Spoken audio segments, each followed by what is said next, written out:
tristeza pelo coração partido? Ou será que você despreza a riqueza da bondade, da tolerância e da paciência de Deus, ignorando que a bondade de Deus é que leva você ao arrependimento? Romanos capítulo 2, versículo 4. Jesus veio mostrar aos seus discípulos e a todos nós ao redor do mundo o amor, o perdão e a graça do nosso Pai Celestial.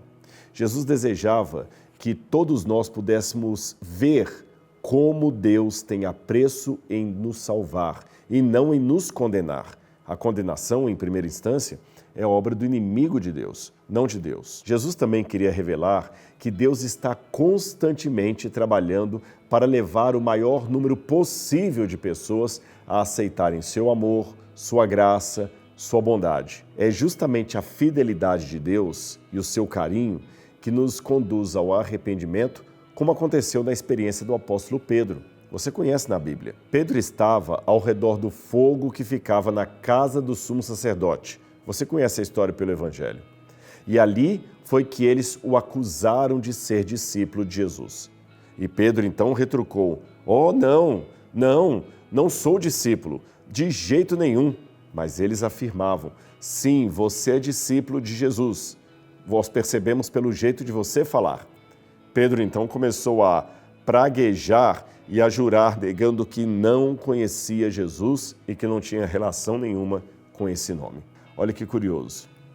Foi no meio das suas maldições e juramentos negando o Mestre que Pedro, em determinado momento, olhou para o lado e viu Jesus olhando de volta para ele. Eu fico pensando, esse olhar era um olhar de profunda compaixão. Não havia ira ou ressentimento no semblante de Cristo, apenas tristeza, compaixão, solidariedade por alguém que errou e começou a sentir o sentimento do arrependimento. Quando Pedro olhou para o rosto de Jesus naquele momento, talvez uma enxurrada de lembranças veio até a sua mente. Ele se viu, mais uma vez, ao lado de Jesus, quando esse o chamou para segui-lo lá na Galileia. Ele se lembrou da parte em que desempenhou na disputa com as autoridades do templo sobre as moedas de tributo e como Jesus o ajudou a sair dessa situação. Pedro viu-se novamente no mar, com Jesus estendendo a mão para salvá-lo das águas. Pedro sentiu aquele gelo da água agitada no seu corpo, como quando aconteceu aquele episódio. Aliás, poucas horas antes, ele ainda podia se lembrar, Pedro havia andado no jardim do Getsêmani com Jesus. E foi ali que ele disse: "Pedro, meu querido Pedro, Satanás quer você, mas eu tenho orado por você, para que Deus o proteja, para que Deus o guarde." Todas essas lembranças certamente inundaram a mente, a memória do apóstolo Pedro e até o deixaram perplexo. De repente, enquanto ele estava ali, uma outra mão se erguia para esbofetear Jesus e Pedro percebeu que aquela mão que batia no Mestre era semelhante à sua mão e que ele infringira um golpe mortal no coração de Jesus exatamente como seus algozes. Pedro, então, deve ter saído às cegas de perto do fogo.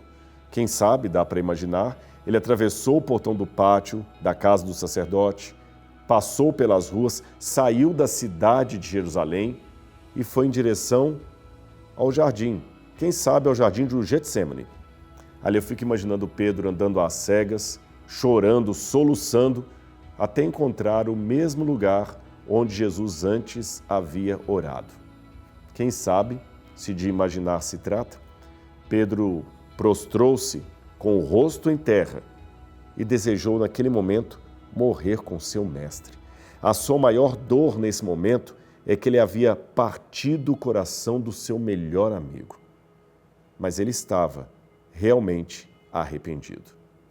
E sabe qual é a boa nova de tudo isso? Deus o perdoou. Deus teve misericórdia de Pedro. A mesma misericórdia poderia ter sido dada a Judas se esse também houvesse se arrependido. E sabe por que essas histórias estão na Bíblia? Não é porque Deus quer endossar o erro das pessoas, mas é para mostrar que se Pedro, apesar do seu erro, foi salvo e esteve em comunhão com Cristo, então eu e você, pela mesma graça, podemos nos arrepender e estar em paz com o nosso Deus.